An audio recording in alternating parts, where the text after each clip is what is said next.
In order to hack your credit score, you need to understand what makes up your credit score. And I'm going to show you a strategy to help you increase your credit score. Extra 20 points, 50 points, 100 points, all depending on what you got going on. So sit back, relax, grab a pen, get some paper, get something to drink. We gonna get straight into it. Most banks are looking at your FICO score, and your FICO score is broken down into 5 major factors.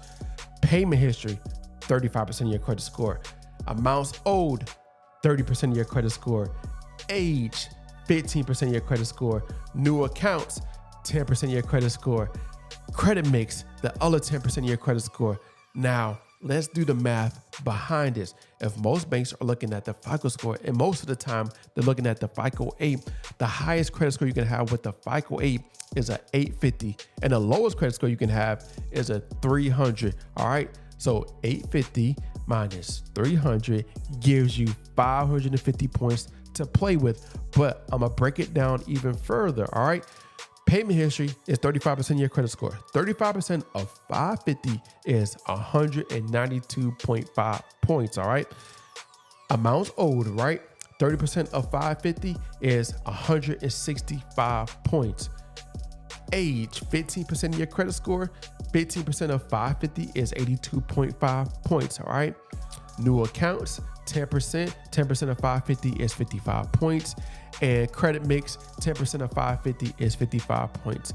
Now you understand the full breakdown of what makes up your credit score. So now what you want to do is get trade lines, primary trade lines that can help you affect multiple factors of that specific credit score. Now, the best way to do this is by adding backdated primary trade lines to your credit report. Now, I know what you're thinking. How can you get primary trade lines or backdated primary trade lines to your credit report or add it to your credit report? The first place you can go to right now is if you're currently, like if you have Identity IQ, you can go to your back portal right now and go to utility reporting. All right. But I know most people have, most people are paying the utilities. But if you've been paying for the last 24 months, you can get that 24 months of on-time payments added to your credit report. All right. Now, guess what? It's going to affect multiple factors because you're adding a trade line, which is a new account. You're also adding and it also affects your credit mix because it's an installment account and you're adding history. All right, is affecting multiple factors of your credit score. Now, by adding this one specific account or this one specific trade line to your credit report, is going to help increase your credit score. All right. Now, there's another place you can go to right now. If you're currently renting, you can go to Rent Reporters right now and sign up. But if you've been living at that apartment for the last 5 years, guess what? You can get that open date added to your credit report. Now you have a 5-year trade line, which is going to affect multiple factors of your credit score because you've been living at that apartment for the last the last 5 years, but you can get 24 months of on-time payments added to your credit report. All right. Now, you're affecting the payment history, you're affecting the credit mix, new account, age, you're affecting multiple factors of your credit score. Now you can have 2 trade lines, which is the utility reporting and rent reporters added to your credit report. Now you have 48 months of on-time payments being added to your credit report. All right. But guess what? There's another place you can go to, which is BoomPay. All right. BoomPay does the same exact thing. All right. You can get this trade line added to your credit report and it does backdated history as well. And you can get another 24 months of additional payments added to your credit report. All right. So now you have 3 trade lines that's reporting backdated history. And there's another place you can do as well, which is Rent Reporters Rental Karma. And they do the same thing as well, but not the 24 months. They changed it up, but you can double check. But you can add Rental Karma and you can add that to your credit report as well. And guess what? Now you have 4 trade lines. You don't have to do all 4 of them. I'm just showing you different places you can go to help improve multiple factors of your credit score. And also, we all know about authorized user. All right. So if you have a close family member that has really good credit, just check them. Not check them out, but ask them. All right. You can get added to one of their credit cards. And guess what? You can be added as an authorized user. And that history will be added to your credit report as well, which will also affect multiple factors of your credit score. Now, by adding these trade lines to your credit report, it's going to help increase your credit score. But if you have any negative items, right? If you have a collection, if you have a charge off, if you have student loans with multiple late payments, all right? If you have an eviction, repossession, if you have any negative accounts that's holding your credit score back, you're not going to see the increase that you're looking for. So what you want to do is, as you're improving your credit and adding these trade lines, you want to remove those negative accounts on your credit report. And the best way to do that is by leveraging the law, all right?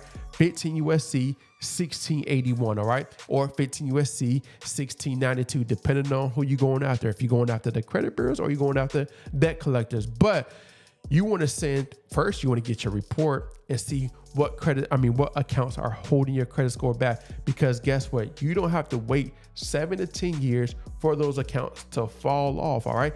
Because according to 15 USC 1681 EB, guess what? Experian, TransUnion, and Equifax has to assure maximum possible accuracy. So once you get your report and you see all the negative accounts, guess what?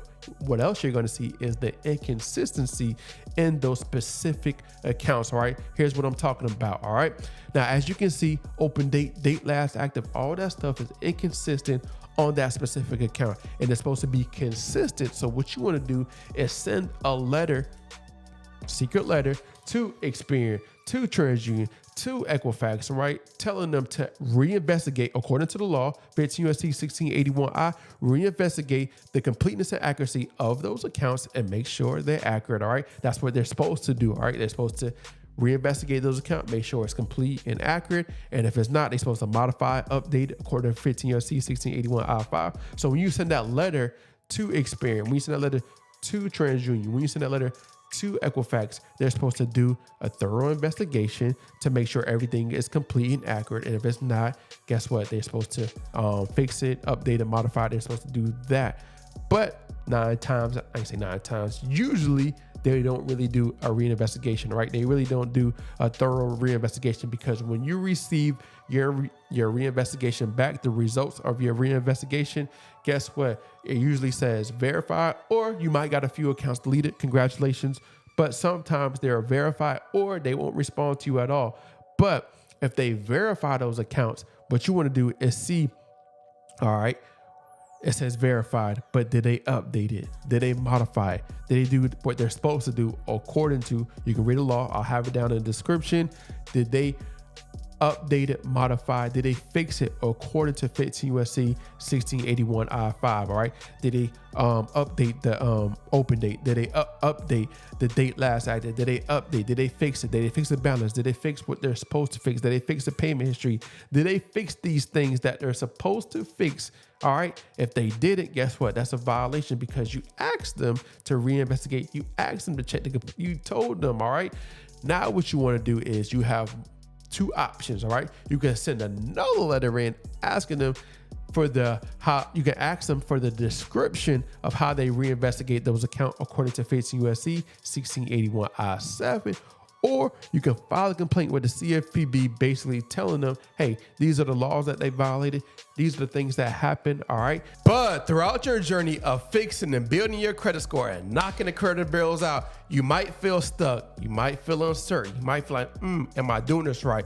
That's the reason why I created a free credit repair course and a community to help you. So if you get stuck or if you have questions, we can help you out. So if you want to learn how to get access, watch this video right here, and we're going to guide you and show you how to get access to that free community and free course, so you too can knock the credit bureaus out, so you can build a credit score you deserve. So go right here and watch this video right here.